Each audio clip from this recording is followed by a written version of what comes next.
To this new webinar of the European Forum for Democracy and Solidarity on the current situation in Serbia. We're happy that you're here during this lunch talk. Together with you, we're here also with Dinko Gruhonic. You're assistant professor at the University of Novi Sad, Faculty of Philosophy, and also a journalist at the NDNV organization in Novi Sad. Thank you so much for joining us here, Dinko, for this important topic. It's a pleasure. Thank you for inviting me. Thank you. So before starting to the first questions, a quick summary of why we organized this with the European Forum for Democracy and Solidarity. I'm Miel Bongaerts, working as a project manager for the organization, and we have been working in and with Serbia for such a long time. And it's for us really important to shed attention on the political situation in Serbia, especially with so many developments going on, protests and people longing for more democracy. People and in that way, it's really important to keep the attention on the topic. So we will have a talk of around 30 minutes, 45 minutes today. Of course, we're live on YouTube, so you can ask your questions in the Q&A below.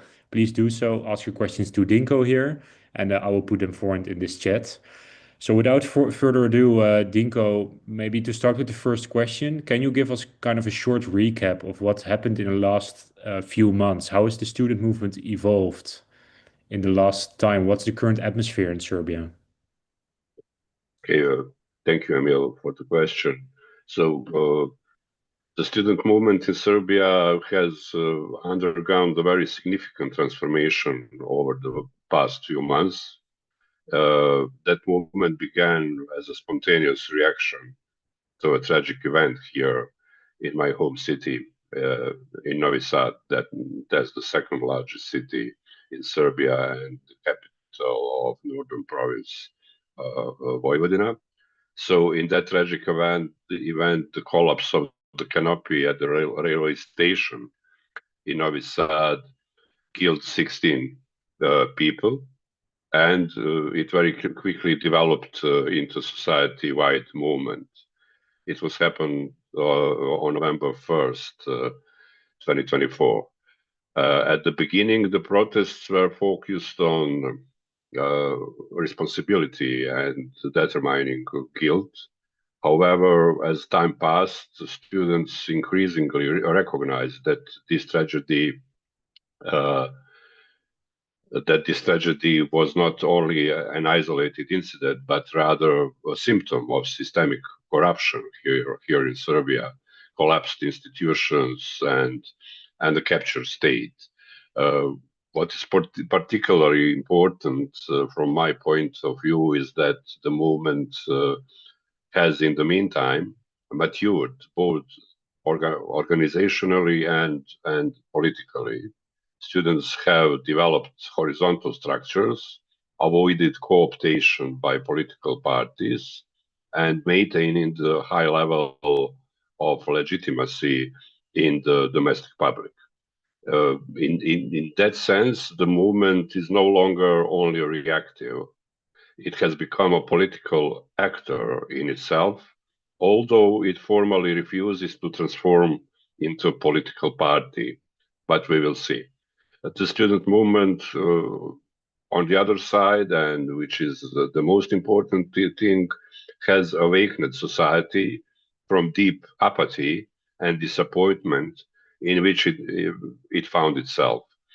So this student movement has essentially emancipated, and I want to underline this word, emancipated, an entirely devastated society in Serbia. Yeah, thanks, Dinko. And what I forgot to mention, by the way, in the beginning of our talk is that we first had two speakers here in this webinar. Tara Tepavac would also join us. She was unfortunately unavailable at the last minute, but hopefully we can have her in a future iteration of such webinars for sure. Thanks, Dinko, for this first opening. And I think it's really promising and also interesting to see the student movement already being in mobilization for already 1.5 years since November 24 after the canopy catastrophe in Novi Sad. So much stuff has happened. And can you tell a bit about like how the student movement is currently kind of mobilizing? What kind of protests do you now see in Serbia? How is it kind of affecting daily life? so maybe to start with their core demands today, because it's rather different than on the beginning. So we can summarize that into three interconnected levels. So the first one, the first demand is responsibility, a clear determination of legal and political responsibility for the tragedy in Novi Sad.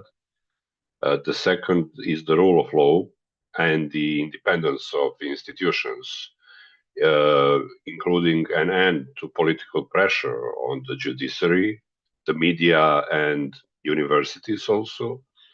The third, increasingly pronounced demand is political change, which is now being articulated through the demand for early parliamentary elections, through the campaign they recently launched, and they call it Students Win. The regime response on the other side follows a pattern typical of hybrid regimes. So first, denial and minimization of the problem, then controlled concessions that do not address the core issues, and finally, delegitimization, and pressure, including targeting individuals, professors, and activists. So we are also witnessing here a phase of institutional repression, particularly at universities, where professors who supported the protests are facing very serious consequences.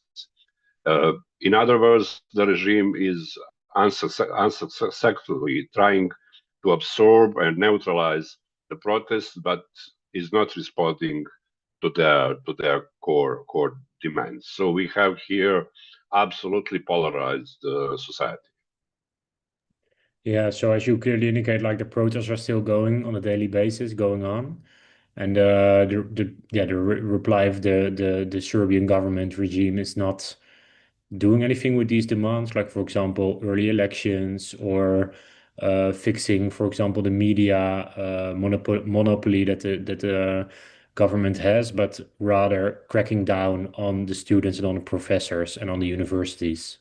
So, to what extent, Dinko, have these protests expanded beyond the student circles into like a broader civic or political movement? Do you see also organizations outside universities, people outside universities really joining in on these on the protest movement? Definitely, yes. So the protests have clearly gone beyond student circles and taken on the character of a broad or very broad civic movement here in Serbia. So students remain the driving force, but they have been joined by professors and the academic community, and after that, an increasing number of citizens organized in so-called citizens' assemblies. After that, civil society organizations and also independent journalists. It is particularly important that the movement has managed to create a sense of shared civic identity, which is rare in such deeply polarized society like ours. So, in some environments, especially in multi-ethnic communities, which is also very important, we are also seeing forms of solidarity that go beyond ethnic divisions, which has major political significance for the region, which suffers, as we know, from the syndrome of a frozen conflict, unfortunately. Yeah, so I think with that you also aim, for example, or you refer to the protests, for example, as we saw them in Novi Pazar, right, in the Yeah, south of yeah, Serbia, where yeah, like there's a very big group of Muslim residents yeah, in Serbia, who also joined the protests, and there was a lot of yeah, solidarity between people there, right? yeah. Yeah.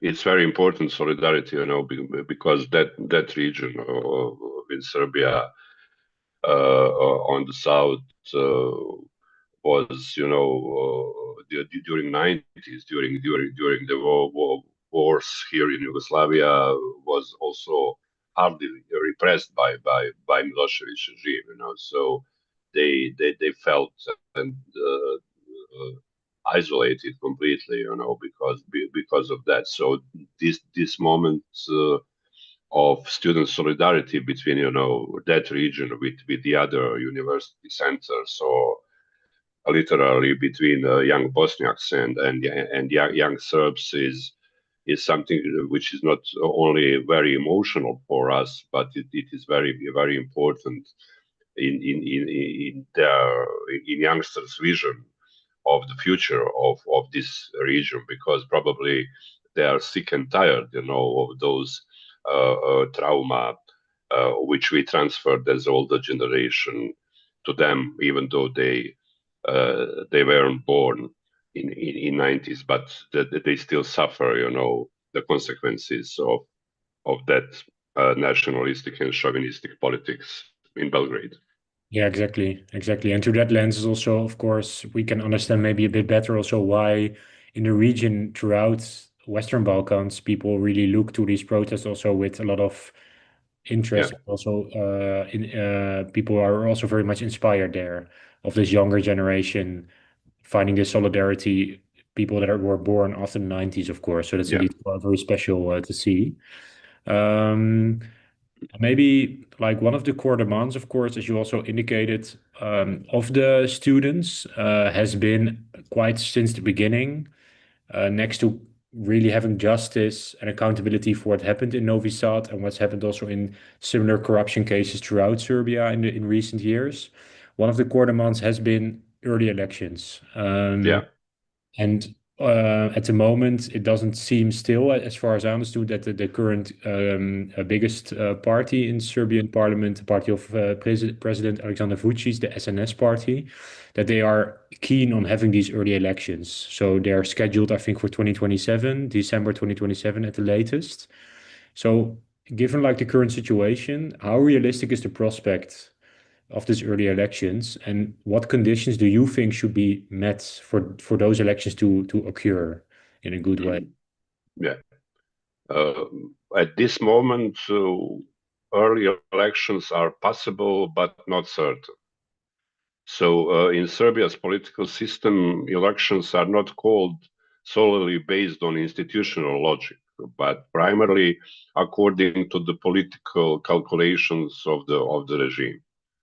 Uh, what is certainly symptomatic is the fact that Alexander Vucic has often called elections in the past, most frequently without any formal reason, but simply out of the need to confirm his own dominance.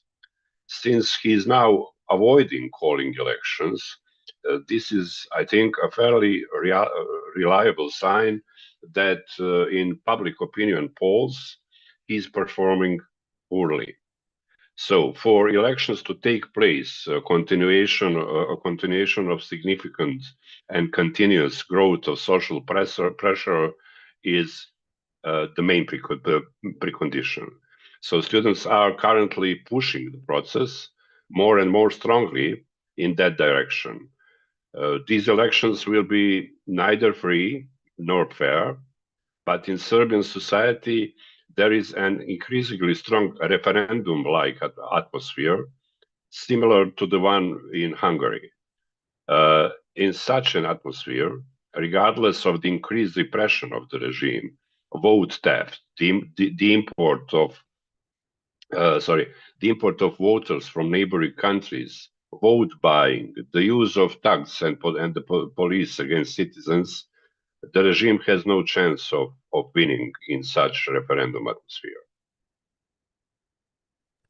Yeah, so indeed, because that's of course a very tricky one, as you also indicate, because in recent elections we've seen grave breachings of like election conduct. So we saw a lot of Mhm. misconduct, of course, indeed, as you say, with the forced transfer of voters Yeah, from nearby countries into Belgrade during the local elections, a lot of intimidation around the voter booths. But as far as I understand from your assessment, you say also with these kind of misconduct, which will definitely happen still, students will win those elections if they occur. Yeah, Yeah. yeah, yeah.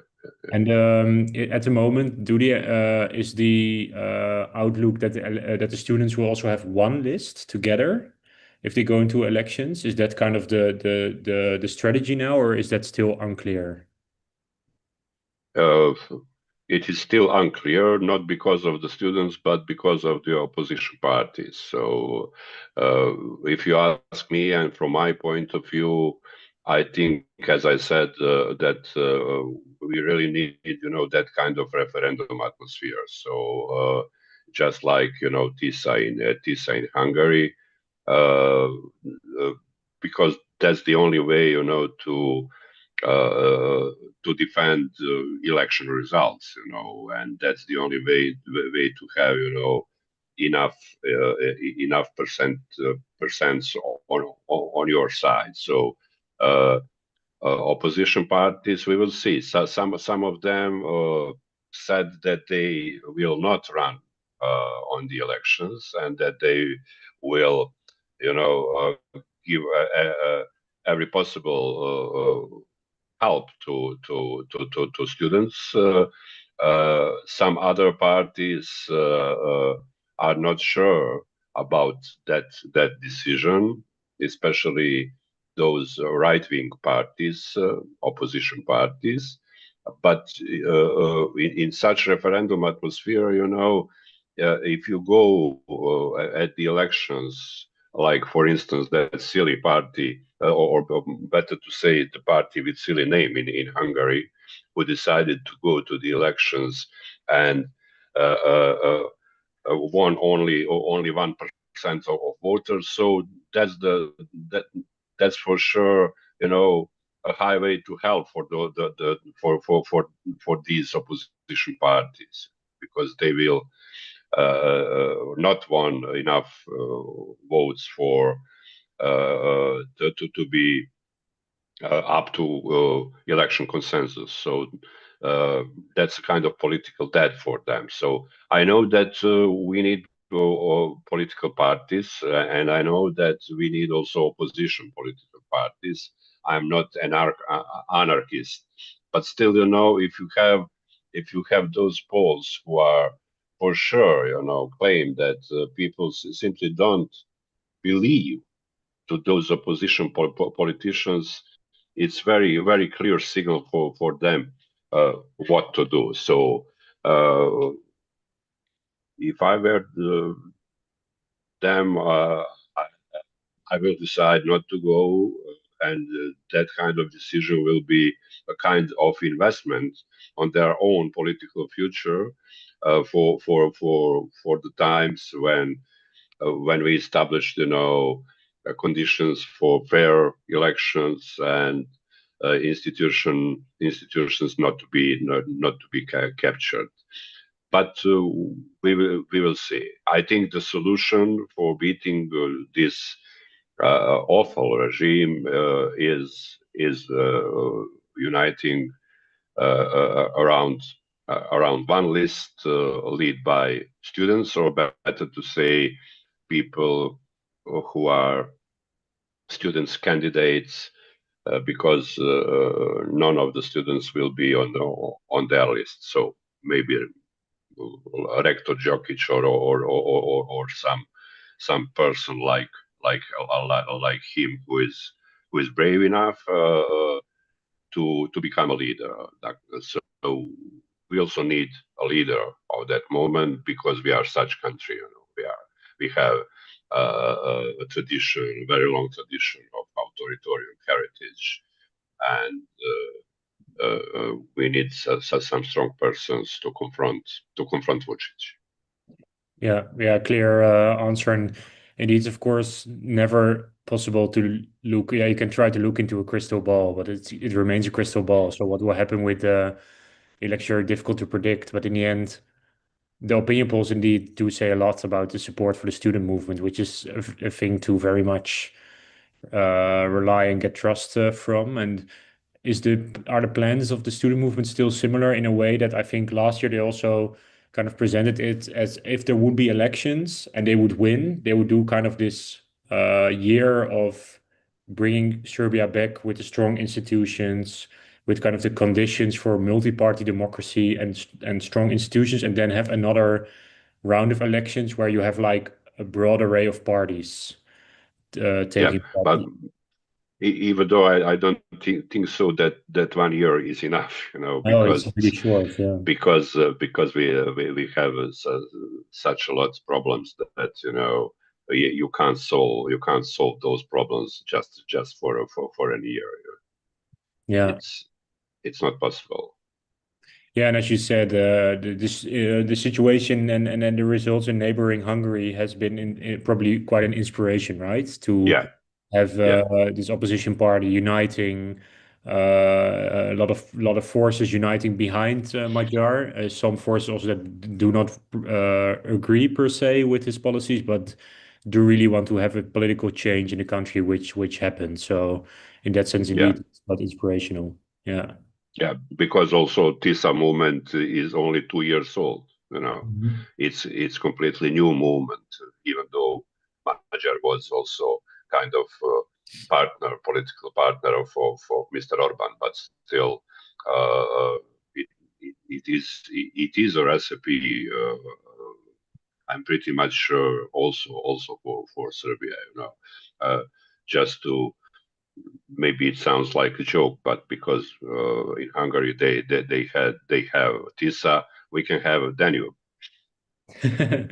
Yeah, that's yeah for sure, and also the similarities are there in a way also because Magyar, of course, also went the last 2 years to a lot of yeah Yeah, yeah, remote places in Hungary, villages where people really have a yeah. lack of information or like pluralistic information, really because of the monopoly on the media. And in Serbia, it's Hmm. quite similar. The students also did this, right? Hmm. They Hmm. walked and they Hmm. cycled throughout Hmm. Serbia, going Hmm. to all Hmm. kinds of villages, which really worked. So in that sense, Yeah, that's very inspirational, I think, across Europe to show that there are yeah, definitely these with this small scale kind of yeah, building the movement to counter autocracy and yeah. state capture. So that's really inspirational to see for sure. Yes, yes, and students are still doing that in Serbia. So that's from the political theory. That's a typical door-to-door campaign, yeah, and exactly. major example and also students example in Serbia is very good examples are very good examples that politicians need to go on the terrain and to talk with people, just to ask them how are you. It Yeah, is very important. You cannot sit like our opposition leaders in Serbia in central Belgrade, and write down some statements, and that's simply not enough, and now we have the situation of door-to-door campaign organized by students, and this is the very first one door-to-door campaign after 26 years. So after the revolution against Milosevic regime. So that was the last time when opposition movement organized that kind of campaign. So that's also the reason, because I strongly believe the students they have very good not only tactics but uh, they have very good strategy. yeah, and ability also to listen and not Yeah. only to talk. So and indeed, yeah, like I think it's called in Netherlands. There's kind of also this movement. It's called deep canvassing. It's probably similar, but it's quite interesting to see across Europe. There are many kind of movements developing in that way. Yeah. Maybe before Dinko going into kind of more of the European perspective, because I'm also very curious about what you think Hmm. about, of course, for us coming from a European organization based in Yeah. Netherlands. Really interesting to hear more from your side on what you think European Union and international forces can do also to accommodate and to support Serbia on its democratic path. Also, of course, Hmm. looking towards EU integration. We also got some Hmm. questions from the chat. So maybe to start with one before, because that one is very much focused on Serbia. The question Mhm. is, can you tell a bit more about what happened in recent local elections? So I think there were local elections right last month. Yeah. It was on the end of March, and it was also, very symptomatic because local elections occurred in only 10 municipalities. In Serbia, we have more than 170 municipalities, and the regime won, but with very small difference between their lists on the local level and students lists. So even though regime engaged, every possible force against voters, against citizens, against students, including very hard repression, including beating some of activists and some of journalists, who hardly survived because of those attacks. So it was very interesting to look that not only students but also those citizens assemblies organize themselves in the sense of controlling election process, and they are passing continuously trainings organized in every single part of Serbia, uh, uh, to know how to deal with different irregularities, and also we noticed in some local municipalities, like a local municipality of Kula in Vojvodina, that people also organize themselves to confront those who want to beat them, because the problem here is not only those guys in black with masks and everything, but also the policemen, because we are not sure are they true policemen, because uh, yeah, very often we can see policemen on the street confronting citizens and students, also with wearing masks, and without the name without names on their uniforms, which is against the law. So now we cannot make a difference who is who, you know because police is also for sure that there are honorable people still in police forces, but on the top of the institutions are are so-called loyalists, or better to say, chassis, how we call them here in Serbia. So, uh, to conclude, I think the example of those 10 elections on a local level is one more proof that regime is not strong enough, to beat us in every single, literally beat, physically beat us in every single local municipality in Serbia, because I said that there are more than 170 local municipalities in Serbia, and if we have parliamentary elections, we will have it on the territory of the whole state. So I think that students and citizens right now are better prepared for the elections than the regime, and they will also, they will improve uh, their trainings and everything else to defend their votes. Yeah, in that sense, also postponing of like calling these early elections also is good for the students in many ways because they have more time also to prepare accordingly and to organize. So, and maybe one more question before going into the European dimension. Also, a question we got from the chat is regarding like those forms of direct democracy. Can you tell a bit like about how the students organize in these like direct student assemblies? And also, I heard you say about the citizens' assemblies. Is that outside the assemblies that students are organizing? Are there also forms of direct democracy being organized with many citizens, and how does that work? Uh, it's very interesting process, and if you ask me how they, discover that kind of organizing, honestly, I don't know. But for sure, even though, it could be very complicated, because if you have direct democracy, you need to have, in every decision you have to need you need to have a kind of consensus, Unanimity. Yeah.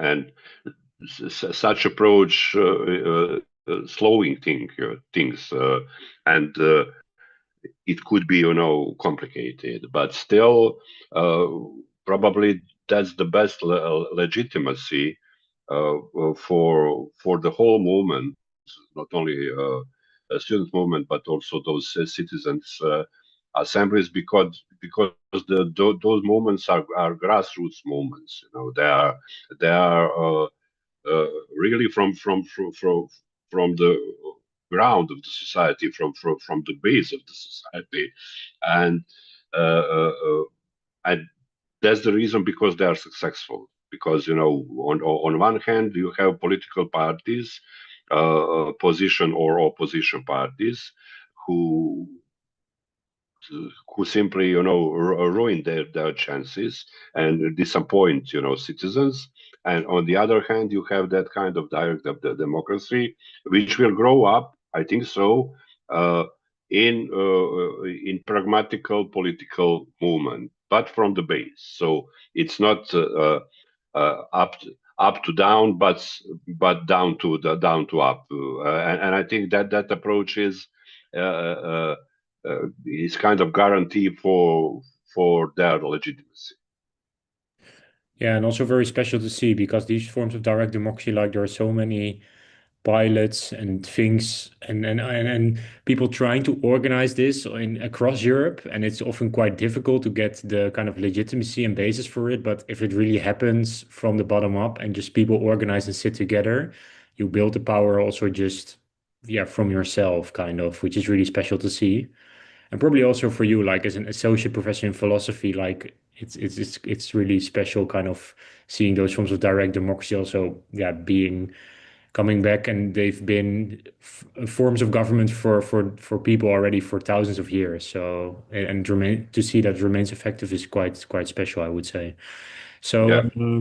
maybe going to the European perspective, because of course these protests are distinctly and inherently Serbian and about Serbia and about the autonomy of Serbian citizens to decide the future, but also in many ways, kind of the future is towards Europe with the EU candidacy procedure of Serbia, and of Serbia, of course, being in the middle of Europe and wanting to become a European Union member in the future. So how do you assess kind of the role of the EU, which of course very broad organization, but okay, so how do you assess this up until now during the protest, and what do you think the EU can do more and better to also kind of help and accommodate the democratic path of Serbia? uh, I think until recently the EU had taken a rather cautious approach towards Serbia until recently, often prioritizing stability over democratic standards. So, uh, however, we can see that this is now changing, I think, drastically. It is very important that the EU, from my point of view, cuts financial support to the regime in Serbia, because that is what would hurt them the most. They have, in any case, perceived the EU as an how to say cash machine, while at the same time acting as the main pro-Kremlin proxy in the Western Balkans. I think that game has come to an end, and I really hope so.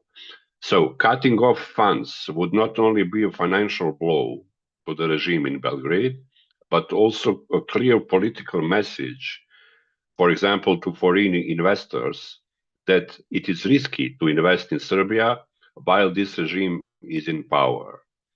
In other words, the EU must condition financial assistance and the accession process on very concrete democratic standards, such as media freedom, university autonomy, and of course the rule of law.